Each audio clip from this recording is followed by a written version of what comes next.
Bienvenidos a Audiolibros sin pretextos. En esta ocasión traemos para ti el cuento de terror, La caída de la casa Usher, escrito por Edgar Allan Poe. Suscríbete para conocer todo el acervo que tenemos para ti. Que lo disfrutes.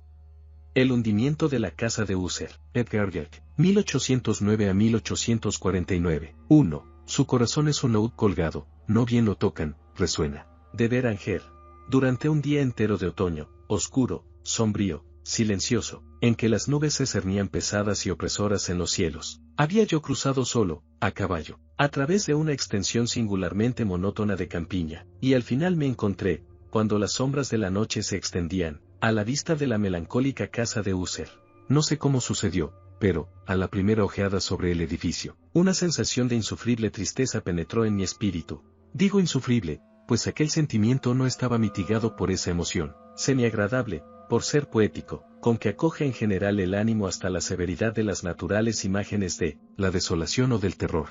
Contemplaba yo la escena ante mí, la simple casa, el simple paisaje característico de la posesión, los helados muros, las ventanas parecidas a ojos vacíos, algunos juncos alineados y unos cuantos troncos blancos y enfermizos, con una completa depresión de alma que no puede compararse apropiadamente, entre las sensaciones terrestres, más que con ese ensueño posterior del opiómano, con esa amarga vuelta a la vida diaria, a la atroz caída del velo. Era una sensación glacial, un abatimiento, una náusea en el corazón, una irremediable tristeza de pensamiento que ningún estímulo de la imaginación podía impulsar a lo sublime. ¿Qué era aquello? Me detuve a pensarlo. ¿Qué era aquello que me desalentaba hacia al contemplar la casa de Usher? Era un misterio de todo punto insoluble. No podía luchar contra las sombrías visiones que se amontonaban sobre mí mientras reflexionaba en ello. Me vi forzado a recurrir a la conclusión insatisfactoria de que existen, sin lugar a dudas, combinaciones de objetos naturales muy simples que tienen el poder de afectarnos. De este modo, aunque el análisis de ese poder se base sobre consideraciones en que perderíamos pie, era posible, pensé, que una simple diferencia en la disposición de los detalles de la decoración, de los pormenores del cuadro, sea suficiente para modificar, para aniquilar quizá, esa capacidad de impresión dolorosa. Obrando conforme a esa idea, guié mi caballo hacia la orilla escarpada de un negro y lúgubre estanque que se extendía con tranquilo brillo ante la casa, y miré con fijeza hacia abajo, pero con un estremecimiento más aterrador aún que antes, las imágenes recompuestas invertidas de los juncos grisáceos de los lívidos troncos y de las ventanas, parecidas a ojos vacíos. Sin embargo, en aquella mansión lóbrega me proponía residir unas semanas. Su propietario, fue uno de mis joviales compañeros de infancia, pero habían transcurrido muchos años desde nuestro último encuentro. Una carta, empero, habíame llegado recientemente a una alejada parte de la comarca, una carta de él, cuyo carácter de vehemente apremio no admitía otra respuesta que mi presencia. La letra mostraba una evidente agitación nerviosa. El autor de la carta me hablaba de una dolencia física aguda, de un trastorno mental que le oprimía, y de un ardiente deseo de verme, como a su mejor y en realidad su único amigo, pensando hallar en el gozo de mi compañía algún alivio a su mal. Era la manera como decía todas estas cosas y muchas más. Era la forma suplicante de abrirme su pecho, lo que no me permitía vacilación y, por tanto, obedecí desde luego, lo que consideraba yo, pese a todo, como un requerimiento muy extraño. Aunque de niños hubiéramos sido camaradas íntimos, bien mirado, sabía yo muy poco de mi amigo. Su reserva fue siempre excesiva y habitual. Sabía, no obstante, que pertenecía a una familia muy antañona que se había distinguido desde tiempo inmemorial por una peculiar sensibilidad de temperamento, desplegada a través de los siglos en muchas obras de un arte elevado, y que se manifestaba desde antiguo en actos repetidos de una generosa aunque recatada caridad, así como por una apasionada devoción a las dificultades, quizá más bien que a las bellezas ortodoxas y sin esfuerzo reconocibles de la ciencia musical. Tuve también noticia del hecho muy notable de que del tronco de la estirpe de los Usher, por gloriosamente antiguo que fuese, no había brotado nunca, en ninguna época, rama duradera, en otras palabras, que la familia entera se había perpetuado siempre en línea directa, salvo muy insignificantes y pasajeras excepciones. Semejante deficiencia, pensé, mientras revisaba en mi imaginación la perfecta concordancia de aquellas aserciones con el carácter proverbial de la raza, y mientras reflexionaba en la posible influencia que una de ellas podía haber ejercido, en una larga serie de siglos, sobre la otra, ¿Era acaso aquella ausencia de rama colateral y de consiguiente transmisión, directa, de padre a hijo, del patrimonio del nombre, lo que había, a la larga, identificado también a los dos, uniendo el título originario de la posesión a la arcaica y equívoca 3, denominación de casa de User, denominación empleada por los lugareños, y que parecía juntar en su espíritu la familia y la casa solariega?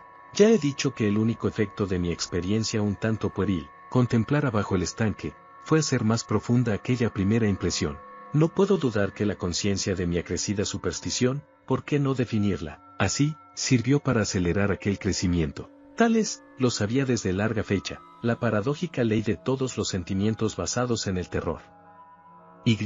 Aquella fue tal vez la única razón que hizo, cuando mis ojos desde la imagen del estanque se alzaron hacia la casa misma, que brotase en mi mente una extraña visión, una visión tan ridícula, en verdad, que si hago mención de ella es para demostrar la viva fuerza de las sensaciones, que me oprimían.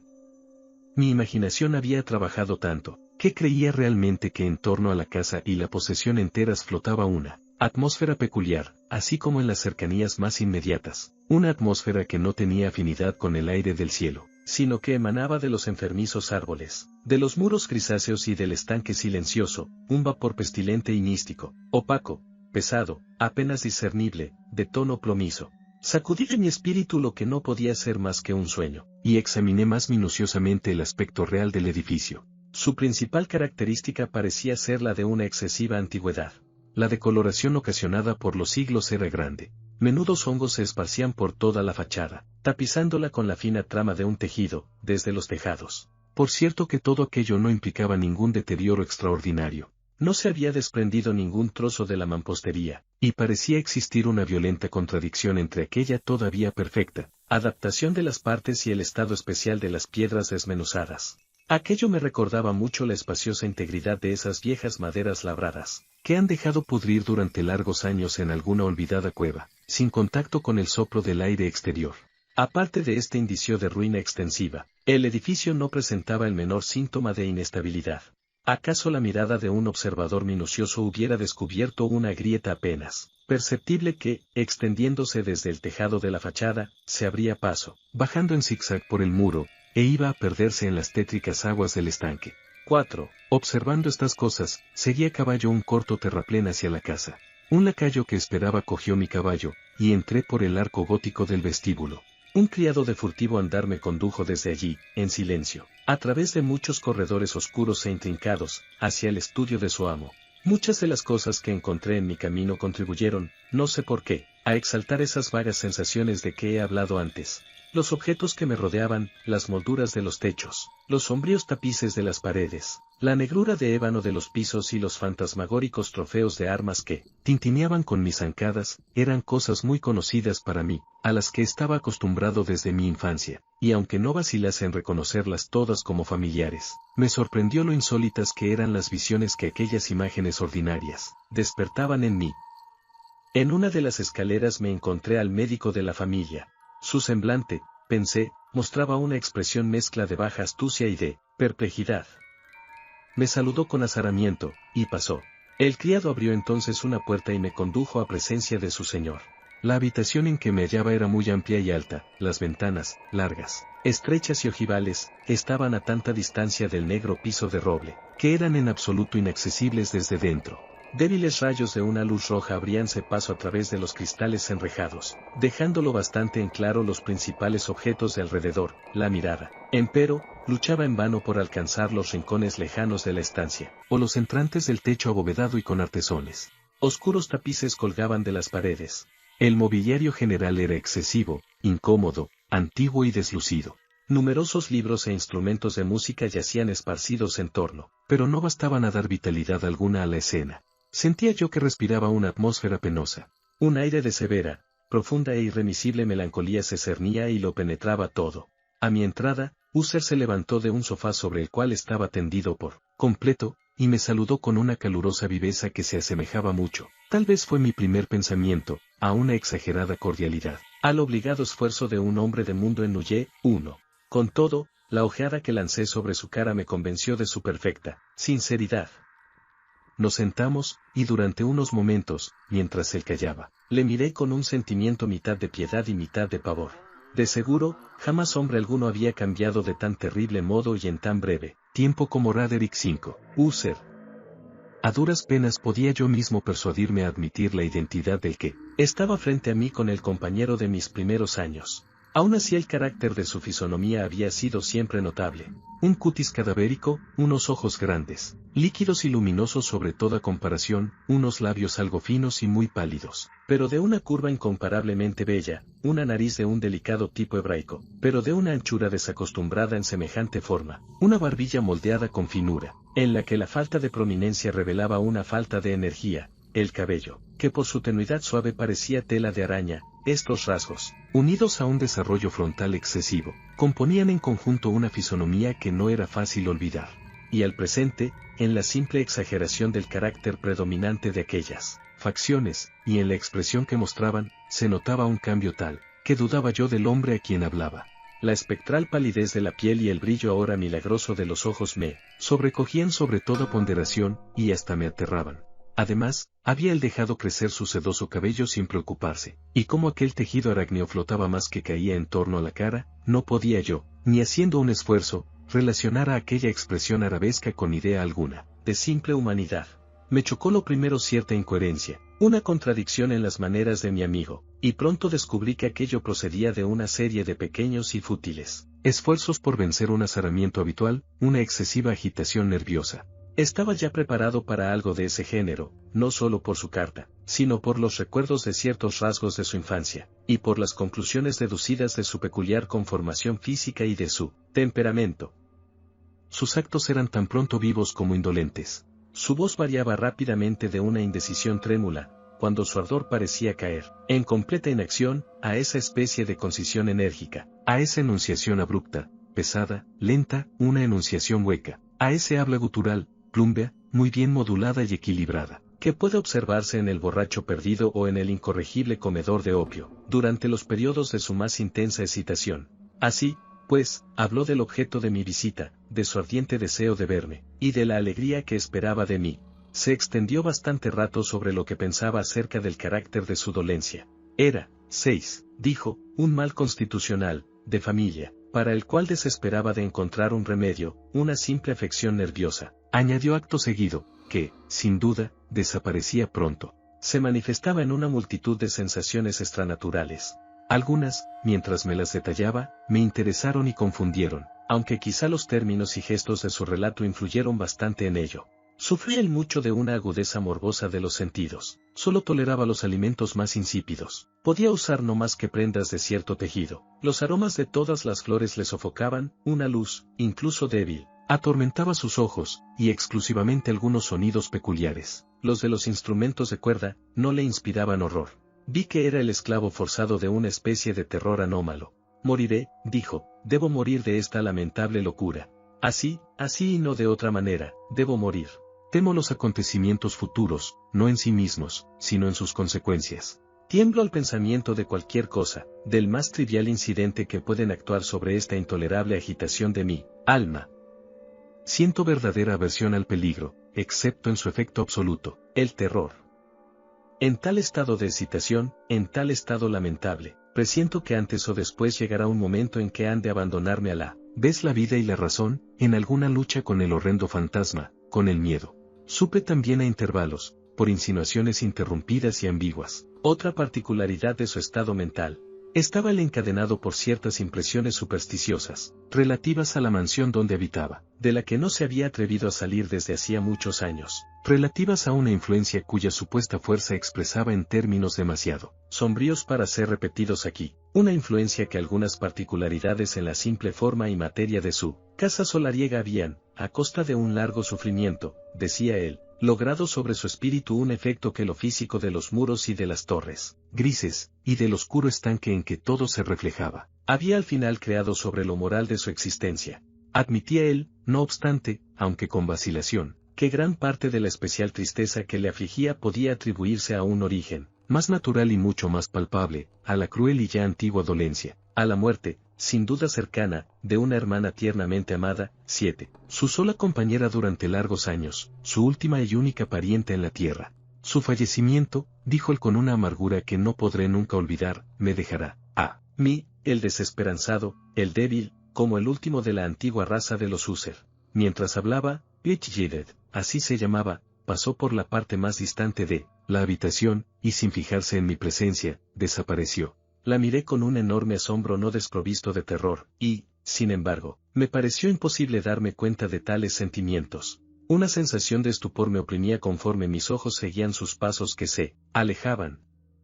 Cuando al fin se cerró una puerta tras ella, mi mirada buscó instintivamente la cara de su hermano, pero él había hundido el rostro en sus manos, y solo pude observar que una palidez mayor que la habitual se había extendido sobre los descarnados dedos, a través de los cuales goteaban abundantes lágrimas apasionadas. La enfermedad de Sfichtchidek que había desconcertado largo tiempo las ciencias de sus médicos. Una apatía constante, un agotamiento gradual de su persona, y frecuentes, aunque pasajeros ataques de carácter cataléptico parcial, eran el singular diagnóstico.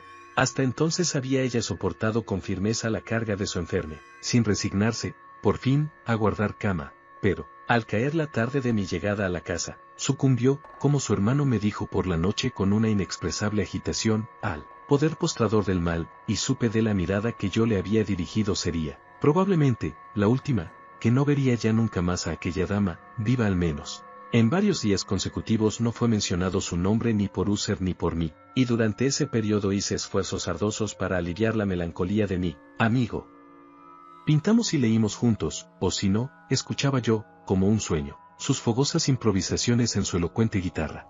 Y así, a medida que una intimidad cada vez más estrecha me admitía con mayor franqueza en las reconditeces de su alma, percibía yo más amargamente la inutilidad de todo esfuerzo para alegrar un espíritu cuya negrura, como una cualidad positiva que le fuese inherente, derramaba sobre todos los objetos del universo moral u físico una irradiación incesante de tristeza. Conservaré siempre el recuerdo de muchas horas solemnes que pasé solo con el dueño de la casa de User. A pesar de todo, intentaría en balde expresar el carácter exacto de los estudios o de las ocupaciones en que me complicaba o cuyo camino me mostraba. Una idealidad ardiente, elevada, enfermiza, arrojaba su luz sulfúrea por doquiera. Sus largas improvisaciones fúnebres resonarán siempre en mis oídos. Entre otras cosas, recuerdo dolorosamente cierta singular perversión, amplificada, del aria impetuosa del último vals de Weber. En cuanto a las pinturas que incubaba su laboriosa fantasía, que llegaba, trazo a trazo, a una vaguedad que me hacía estremecer con mayor conmoción, pues temblaba sin saber por qué. En cuanto a aquellas pinturas, de imágenes tan vivas, que las tengo aún ante mí, en vano intentaría yo extraer de ellas la más pequeña parte que pudiese estar contenida en el ámbito de las simples palabras escritas. Por la completa sencillez, por la desnudez de sus dibujos, inmovilizaba y sobrecogía la atención. Si alguna vez un mortal pintó una idea, ese mortal fue Miracle. Para mí, al menos, en las circunstancias que me rodeaban, de las puras abstracciones que el hipocondríaco se ingeniaba en lanzar sobre su lienzo, se alzaba un terror intenso, intolerable, cuya sombra no he sentido nunca en la contemplación de los sueños, sin duda, refulgentes, aunque demasiado concretos, de Fuseli. Una de las concepciones fantasmagóricas de mi amigo, en que el espíritu de abstracción no participaba con tanta rigidez, puede ser esbozada, aunque apenas, con palabras.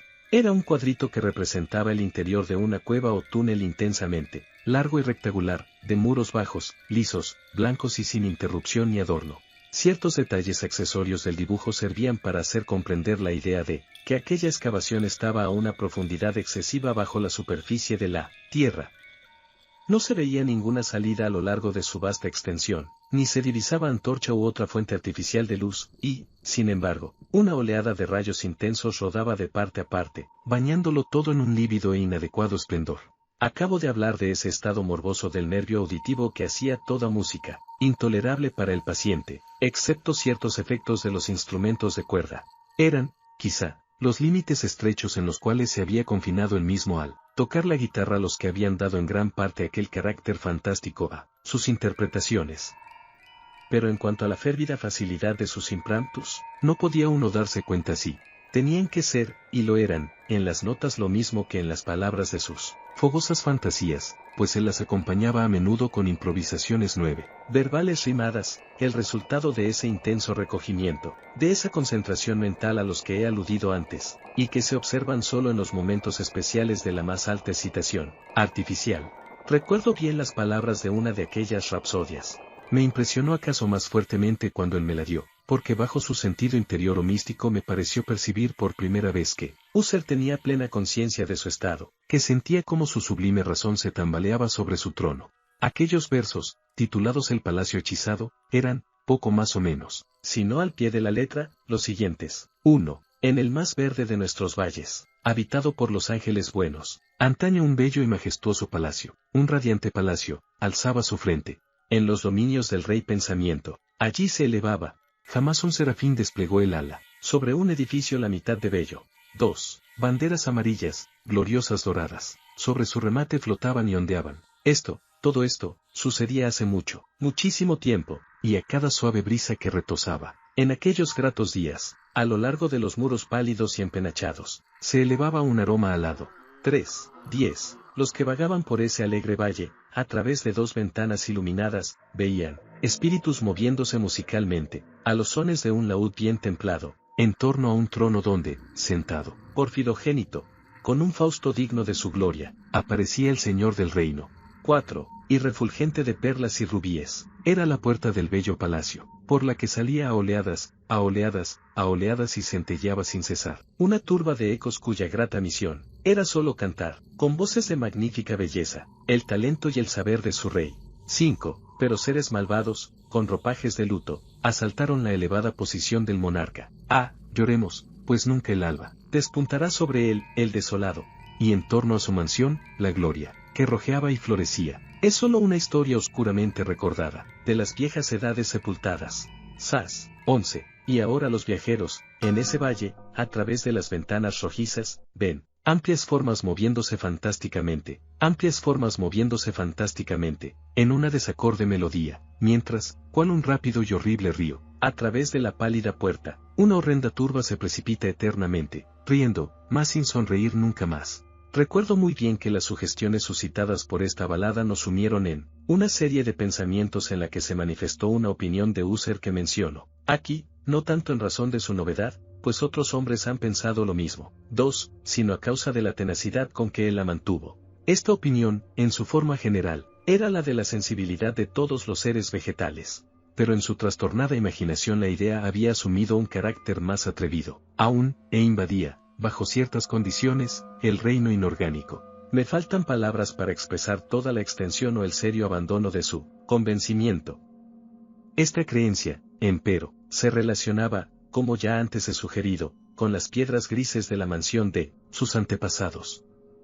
Aquí las condiciones de la sensibilidad estaban cumplidas, según él imaginaba, por el método de colocación de aquellas piedras, por su disposición, así como por los numerosos hongos que las cubrían y los árboles enfermizos que se alzaban alrededor, pero sobre todo por la inmutabilidad de aquella disposición y por su desdoblamiento en las quietas aguas del estanque. La prueba de aquella sensibilidad, estaba, decía él, y yo le oía hablar, sobresaltado, en la gradual, pero evidente condensación, por encima de las aguas y alrededor de los muros, de una atmósfera que les era propia.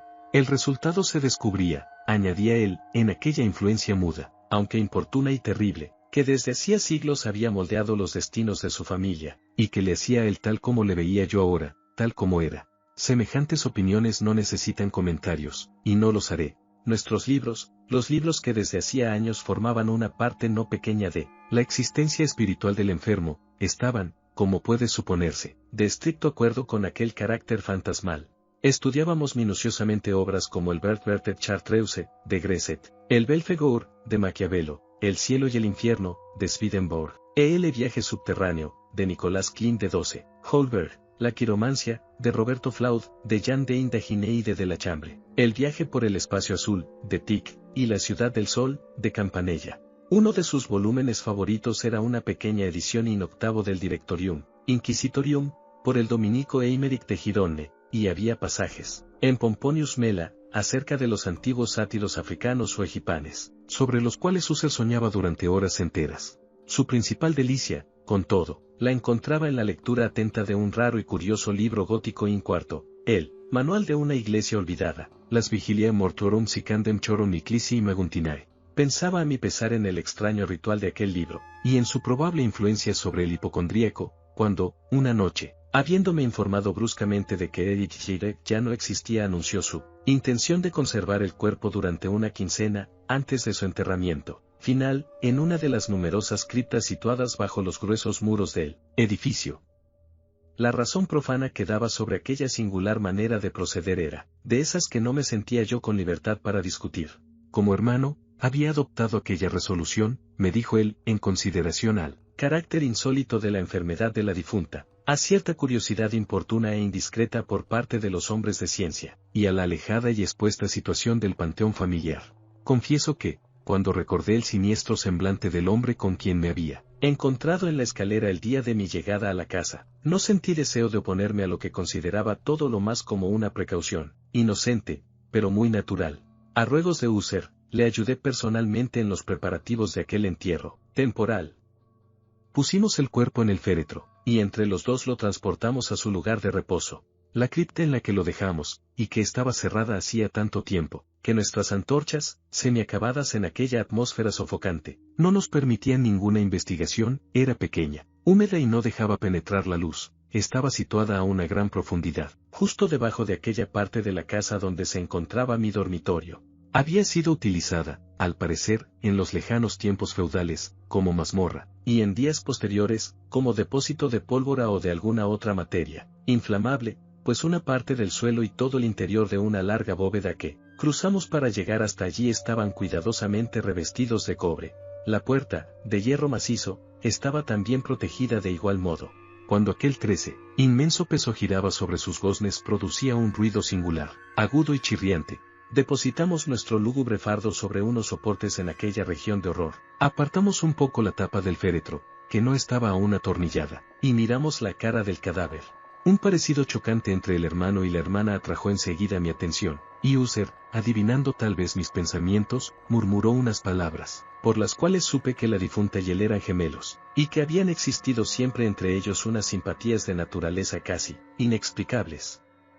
Nuestras miradas, entre tanto, no permanecieron fijas mucho tiempo sobre la muerta, pues no podíamos contemplarla sin espanto. El mal que había llevado a la tumba a Erich Jirek en la plenitud de su juventud, había dejado, como suele suceder en las enfermedades de carácter estrictamente cataléptico, la burla de una débil coloración sobre el seno y el rostro, y en los labios, esa sonrisa equívoca y morosa que es tan terrible en la muerte. Volvimos a colocar y atornillamos la tapa, y después de haber asegurado la puerta de hierro, emprendimos de nuevo nuestro camino hacia las habitaciones superiores de la casa, que no eran menos tristes. Y entonces, después de un lapso de varios días de amarga pena, tuvo lugar un cambio visible en los síntomas de la enfermedad mental de mi amigo.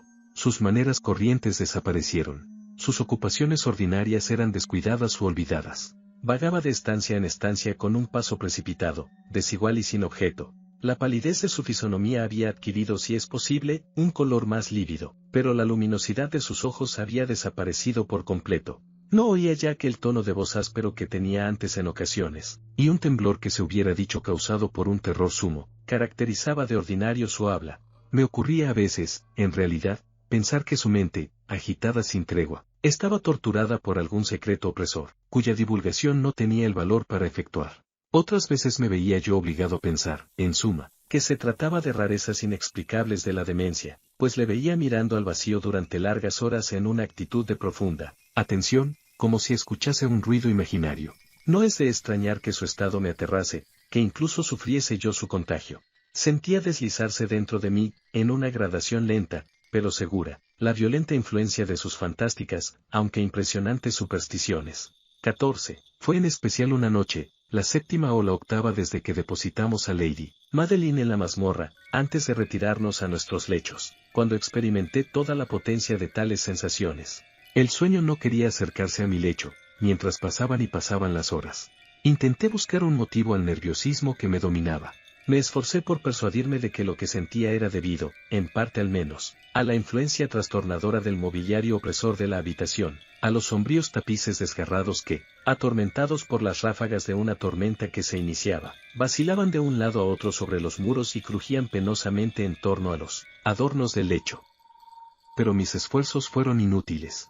Un irreprimible temblor invadió poco a poco mi ánimo, y a la larga una verdadera pesadilla vino a apoderarse por completo de mi corazón.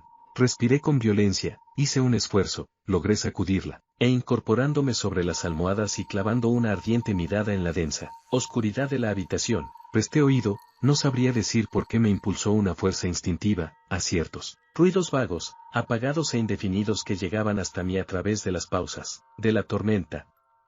Dominado por una intensa sensación de horror, inexplicable e insufrible me vestí deprisa, pues sentía que no iba a serme posible dormir en toda la noche, y procuré, andando a grandes pasos por la habitación, salir del estado lamentable en que estaba sumido.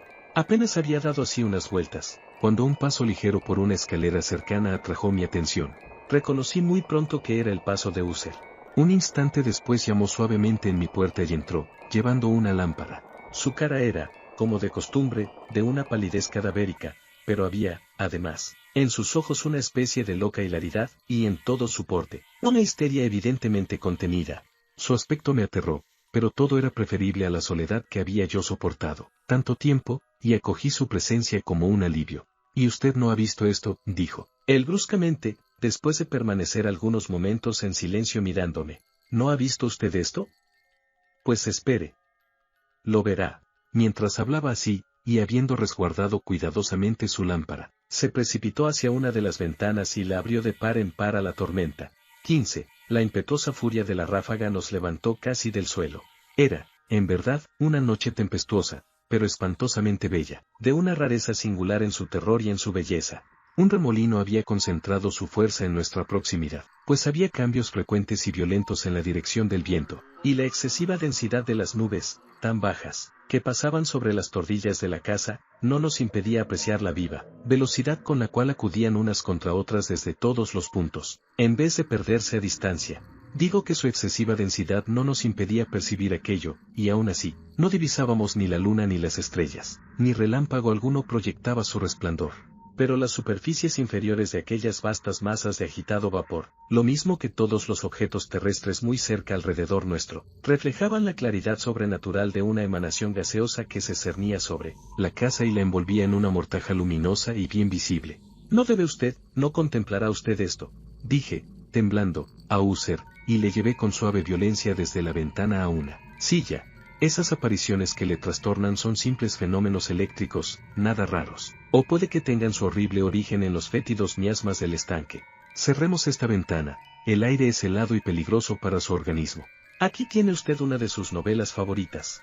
Leeré, y usted escuchará, y así pasaremos esta terrible noche, juntos». El antiguo volumen que había yo cogido era el Ekrie, de Alted of Jesus, pero lo había llamado el libro favorito de User por triste chanza, pues, en verdad, con su tosca y pobre prolijidad, poco atractivo podía ofrecer para la elevada y espiritual idealidad de mi amigo. Era, sin embargo, el único libro que tenía inmediatamente a mano, y me entregué a la vaga esperanza de que la excitación que agitaba al hipocondríaco podría hallar alivio, pues la historia de los trastornos mentales está llena de anomalías semejantes, hasta en la exageración de las locuras que iba yo a leerle.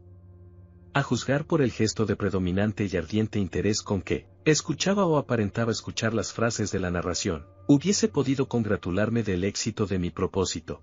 Había llegado a esa parte tan conocida de la historia en que Etelredo, el héroe del Trist, habiendo intentado en vano penetrar pacíficamente en la mora del ermitaño, se decide a entrar por la fuerza. Aquí, como se recordará, dice lo siguiente la narración. 16. Y Etelredo, que era por naturaleza de valeroso corazón, y que ahora sentíase, además, muy fuerte, gracias a la potencia del vino que había bebido, no esperó más tiempo para hablar con el ermitaño, quien tenía de veras el ánimo propenso a la obstinación y a la malicia, pero, sintiendo la lluvia sobre sus hombros y temiendo el desencadenamiento de la tempestad, levantó su maza, y con unos golpes abrió pronto un camino a través de las tablas de la puerta, a su mano enguantada de hierro, y entonces tirando con ella vigorosamente hacia sí, hizo crujir, hundirse y saltar todo en pedazos, de tal modo, que el ruido de la madera seca y sonando a hueco repercutió de una parte a otra de la selva.